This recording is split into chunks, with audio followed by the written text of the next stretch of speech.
In a previous video, we introduced the concepts of the income effect and the substitution effect as the rationale for a downward sloping demand curve and the law of demand. There's one more concept we can introduce to help us better understand why people buy more of a good at lower prices, or conversely, when prices rise, why that discourages the consumption of a good. These are the ideas of marginal utility and the closely related concept of marginal benefit. I'm Mr. Racine. Welcome to today's episode of Economics videos that don't suck. Legal disclaimer. To introduce the concept of marginal utility, I need to introduce two very personal things about myself. The first is I love Twinkies. These delightful golden packets of joy are manufactured by the Hostess Company. They're rumored to be nuclear bomb proof and were taken off the market for an agonizing period in 2012. I have my special Twinkie tie on for this video. Check it out. Okay, so yes, I love Twinkies. The second thing to know about me is that I am a rational thinker, according to economic theory. What this means is, when I'm deciding how many Twinkies I want to consume, I need to take into consideration how much satisfaction or happiness I'm getting from each Twinkie. This brings us to the concept of marginal utility.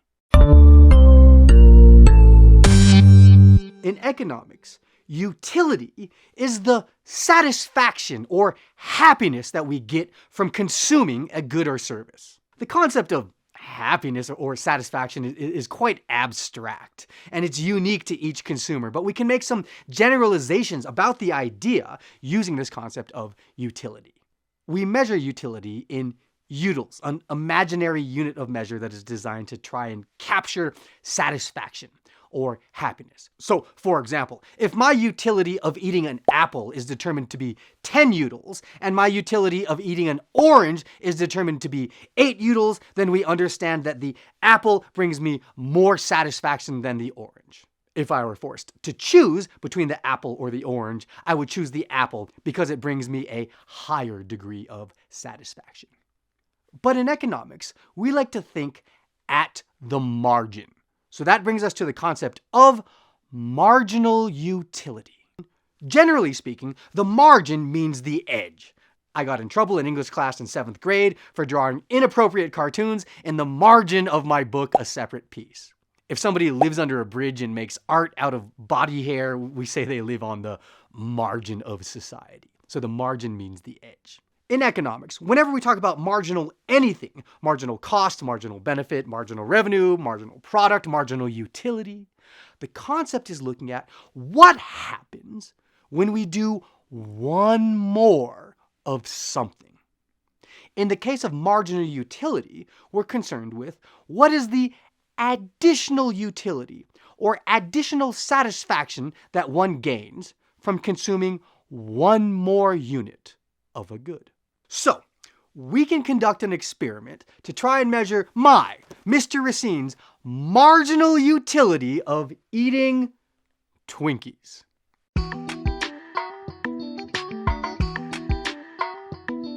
I think subconsciously, when the idea of this entire video series germinated, it was really just so that I could have the opportunity to make this video. Okay, first Twinkie down the hatch. It's good. It's creamy. I haven't had a Twinkie in probably 5 years because I'm an adult person. Yeah, that's quite good. Let's say that first Twinkie gave me 40 utils of satisfaction. It's really good. Okay, why stop there? Twinkie number 2. Yeah, it's good. It's definitely not as good as the first one because I was really hungry, but it's good. I definitely wouldn't say it made me as satisfied as the first Twinkie because I was really hungry, but I liked it. Let's give it 30 utils. Okay, let me pause really quickly here to point out that since we're using this imaginary unit of measure, the utils, the magnitude or the number of utils by itself isn't really very important. It's only when we compare between two different goods that utils become meaningful. I could have just as easily said that the first Twinkie gave me 4 utils of satisfaction and the second Twinkie gave me 3 utils of satisfaction, and I'd be saying the same thing. The first Twinkie made me more satisfied. The second Twinkie increased my satisfaction, but only by 75% of the first. Okay, that was just actually a delay tactic to try and get my stomach to settle down from that second Twinkie. Okay, so let's go for the third Twinkie. Twinkie number 3. It's good. I like it. It's getting a little bit sweet, though. Okay, let's say 20 utils of satisfaction from the third Twinkie.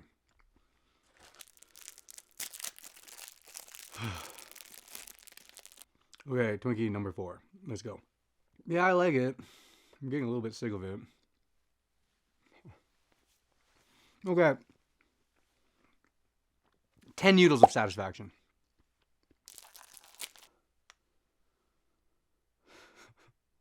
Twinkie number 5. I don't like it. It's not making me any happier. It's fine. I mean, I'll put it in my mouth and chew, but not adding to my happiness. 0 utils of satisfaction. Oh, why did I buy such a big box of Twinkies? Okay. Twinkie number 6. It's making me feel worse. No, I can't. I can't.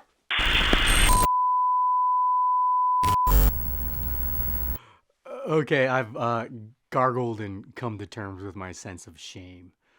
That last Twinkie had negative marginal utility of -10. It made me feel worse. Yes. I feel less good about Twinkies than I did at the beginning of this segment.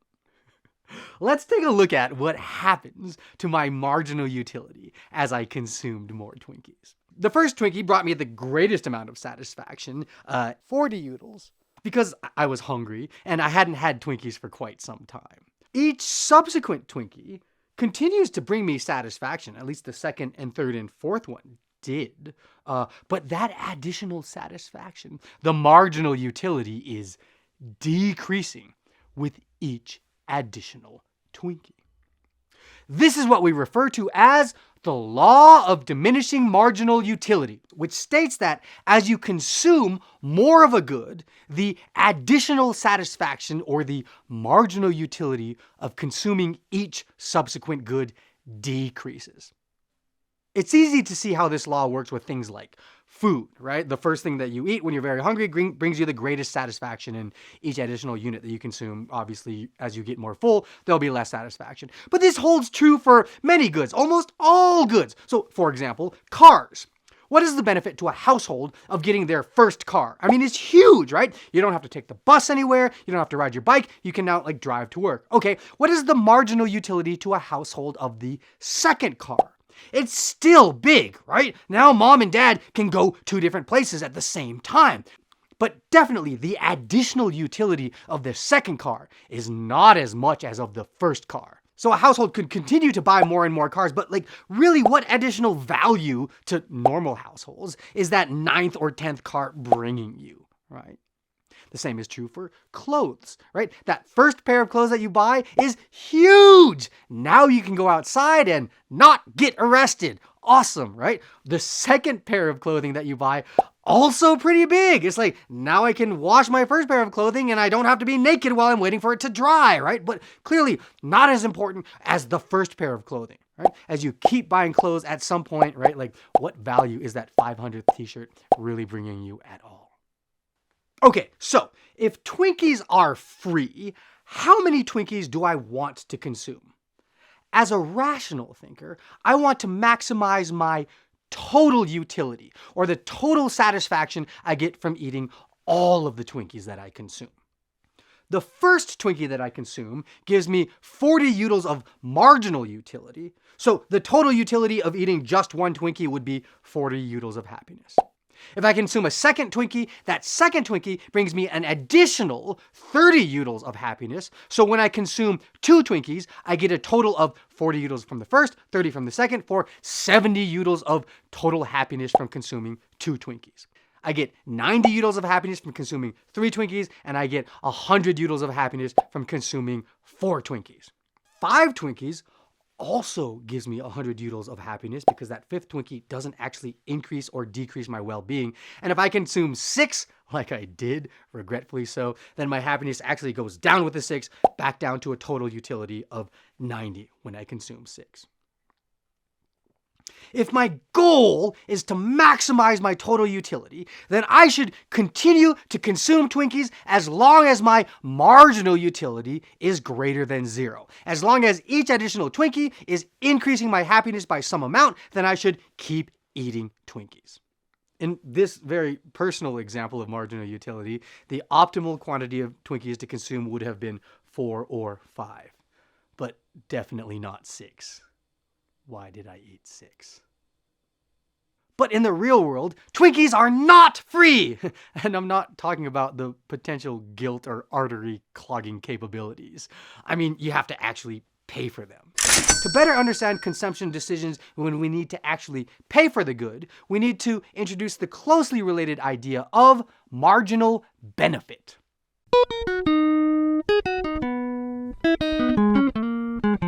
Marginal benefit, like marginal utility, seeks to measure the additional satisfaction or happiness that you get from consuming one more unit of a good. The key difference is marginal utility uses this hypothetical measure of utils, which doesn't really give us any sense of the dollar value of happiness that this thing is bringing us. Marginal benefit attempts to measure largely the same thing, the happiness you get from a good, but now we're going to try to place a dollar value on that happiness. So going back to my original marginal utility chart here, that first Twinkie gave me 40 utils of satisfaction. If I had to put a dollar value on the happiness or satisfaction that I got from that first Twinkie, we could say maybe I got $4 of happiness. We're going to call this $4 the marginal benefit I gained from the first Twinkie. The second Twinkie brought me happiness, but less satisfaction than the first. Let's say $3 of happiness from the second Twinkie. The third Twinkie made me $2 happier. The fourth Twinkie made me $1 happier. The fifth Twinkie didn't make me any happier. It didn't make me any worse off. So we'll say that the marginal benefit of the fifth Twinkie was $0, and that sixth Twinkie actually made me feel worse. It made me feel, let's say, $1 worse. So this table represents the marginal benefit of consuming each additional Twinkie. And just like marginal utility, we see that marginal benefit decreases as each additional Twinkie is consumed. The difference is now we're measuring it in dollars rather than utils. We can also represent this table graphically here. We can put marginal benefit on this axis and quantity on this axis here. The first Twinkie brings me $4 of happiness. The marginal benefit of the first Twinkie is $4. The second Twinkie has a marginal benefit of $3, $2 of marginal benefit for the third Twinkie. The fourth Twinkie has $1 marginal benefit, and the fifth Twinkie has a marginal benefit of $0. We can call this thing the marginal benefit curve, and it shows me the additional benefit in dollar terms that I get from each subsequent Twinkie. If the price of Twinkies in the market is $4, would I be willing to buy one Twinkie? Absolutely, right? I'm definitely going to be willing to pay $4 for something that makes me $4 happier. But am I going to pay $4 to buy the second Twinkie, which has a marginal benefit of only $3? No, right? I'm a rational thinker. I'm never going to pay $4 for something that only makes me $3 happier. So if the price of Twinkies is $4, I'll buy one Twinkie. If the price of Twinkies falls to $3, am I going to be willing to buy this first Twinkie? Sure, I mean, that's great. I would love to pay $3 for something that is making me $4 happier. Definitely. Okay. And will I buy the second Twinkie? Sure, I'll pay $3 if I'm a rational thinker for something that's making me $3 better off. But I'm not going to pay $3 for that third Twinkie because it only makes me $2 happier. So if the price of Twinkies is $3, I will buy 2 Twinkies. If the price of Twinkies is $2, I'll buy 3 Twinkies because the marginal benefit of that third Twinkie is $2. If the price is $1, I'll buy 4 Twinkies, and if Twinkies are free, I'll buy and consume 5 Twinkies. And I'll stop there because I'm a rational thinker. So this curve here, which we're calling the marginal benefit curve, is also somehow showing us the quantity of Twinkies that I'm going to buy at different prices, assuming that I'm going to be willing to buy a Twinkie as long as the price is less than or equal to the marginal benefit of consuming that Twinkie. But what is that? A curve that shows us the quantity of Twinkies that I'll buy at different prices? That's just the demand curve! OMG! The demand curve is the marginal benefit curve also. When we call it the marginal benefit curve, we read it like this. If I consume 3 Twinkies, the marginal benefit of that third Twinkie is $2. The additional satisfaction I got from just that third Twinkie was $2. When we call it the demand curve, we read it like this. If the price is $2, then I will buy 3 Twinkies. But these two concepts are inextricably intertwined. Why do I buy 3 Twinkies when the price is $2? Because the third Twinkie brought me $2 of marginal benefit. So this is all going to become very important when we talk about consumer surplus and allocative efficiency in a subsequent video.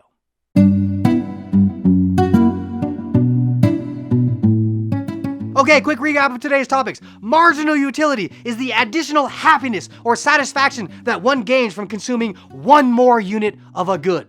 The law of diminishing marginal utility states that as you consume more of a good, the additional utility, the additional satisfaction gained from each subsequent unit decreases, just like it did with Twinkies and me.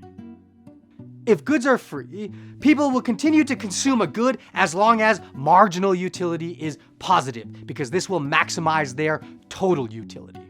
Marginal benefit, like marginal utility, measures the additional benefit or satisfaction from consuming a good, but using dollars rather than utils as the unit of measure. Like marginal utility, marginal benefit decreases as more of a good is consumed. Consumers will buy a good as long as price is less than or equal to the marginal benefit of consuming that good. For this reason, the demand curve is the marginal benefit curve. Okay, next video, we're going to look at a concept called marginal cost and try to at least partially explain why the supply curve is in fact a marginal cost curve. I'll see you there.